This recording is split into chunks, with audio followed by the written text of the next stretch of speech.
കോഴിക്കോട് 17 വയസ്സുകാരിക്ക് നേരെ നഗ്നതാ പ്രദർശനം നടത്തിയ യുവാവ് അറസ്റ്റിലായിരിക്കുന്നു. വടകര പാലയാട്ട് നട മുബാറക് മൻസിൽ മുഹമ്മദ് അൻസാറിനെയാണ് പോലീസ് അറസ്റ്റ് ചെയ്തത്.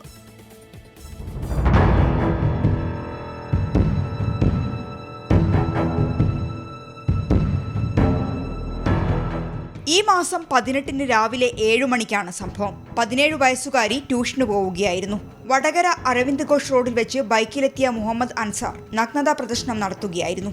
പെൺകുട്ടി വടകര പോലീസിൽ പരാതി നൽകി. പ്രതി യാത്ര ചെയ്ത ബൈക്ക് കേന്ദ്രീകരിച്ച് നടത്തിയ അന്വേഷണത്തിലാണ് പിടിയിലായത്. വടകര സബ് ഇൻസ്പെക്ടർ എം രഞ്ജിത്തും സംഘവുമാണ് പ്രതിയെ പിടികൂടിയത്.